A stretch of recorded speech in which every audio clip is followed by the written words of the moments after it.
Hello Daily Cloud, I'm Kate Melgoza, and today I'm going to be talking about Canada's new bill C-7, which would essentially allow the policy for assisted suicide, medical assisted death, to be extended to people who are not just terminally ill with a reasonably foreseeable death time. So with this bill, it's got several parts within the summary that I just want to go into in a little bit more detail so that we can kind of figure out what this bill is going to mean. So the first part is, this enactment amends the Criminal Code to, among other things, A, repeal the provision that requires a person's natural death to be reasonably foreseeable in order for them to be eligible for medical assistance in dying. Translation: you don't have to be terminally ill or in such pain that you're going crazy in order to receive a lethal injection in the hospital.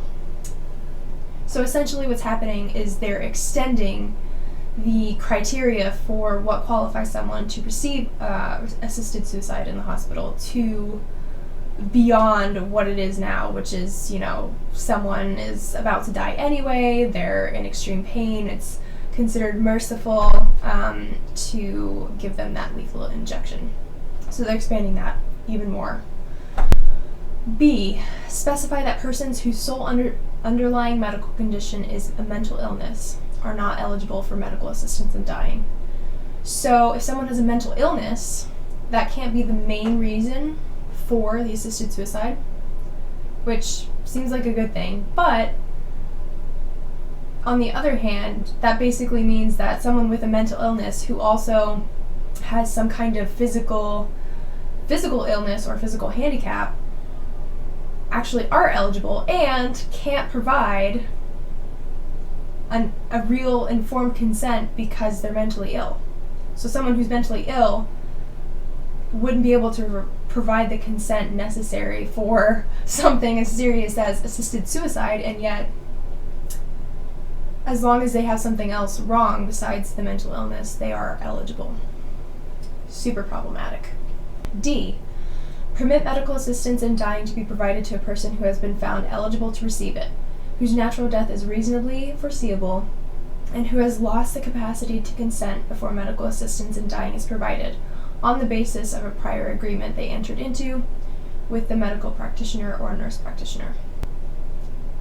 So, for anyone found eligible to receive it. Found eligible by whom? Basically anyone on staff. So if at any point you said you were okay with assisted suicide, and then, later you changed your mind, but you weren't able to tell somebody, or they didn't know that you changed your mind, if you've lost the capacity to consent, quote unquote, they could perform the assisted suicide.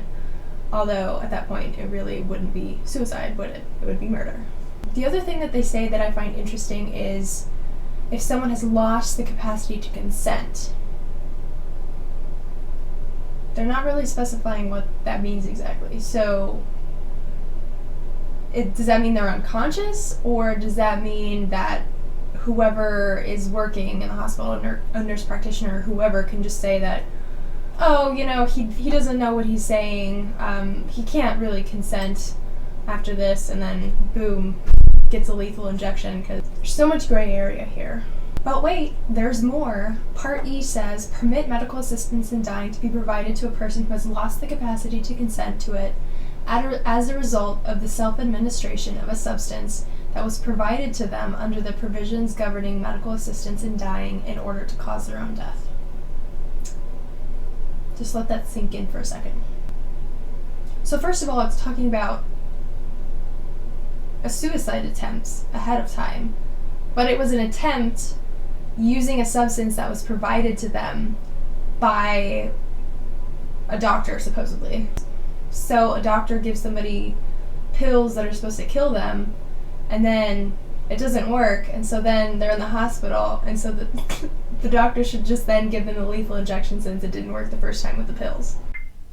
Is anyone else wondering what happened to do no harm? Because clearly it doesn't exist anymore.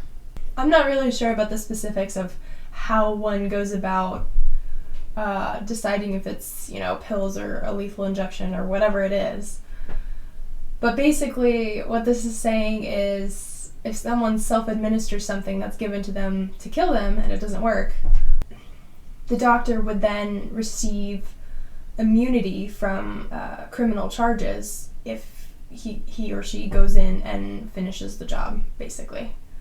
Again, not really sure how that would be considered suicide if it was a failed suicide and then someone actually went in and killed somebody. So I'm going to put links below where you can read more about this bill, the fine print, so to speak, and educate yourselves on it. And just remember, with things like this and things like, for example, Maryland's abortion bill that came out a couple weeks ago that I also did a video on, it's becoming very clear more and more that humanity is losing respect for human life at all stages. And when that happens, we shouldn't really be surprised when wars are breaking out all across the world for all different sorts of reasons, because we can't respect our own lives in our community, and that's what happens. So be sure to educate yourselves on it, and don't forget to subscribe to Daily Clout. Daily Clout, and I am asking you to please, if you like the video you just saw, support us, become a member, donate. You can send checks to P.O. Box 24, Millerton, New York, 12546, or go to Daily Clout, DAILYCLOUT, become a member or donate. Thank you so much for your support. Every penny goes for paying our hardworking staff, paying hosting costs, and paying our lawyers who have been leading the fight to keep you safe and free, to keep the Constitution safe and to keep you free. Thank you so much.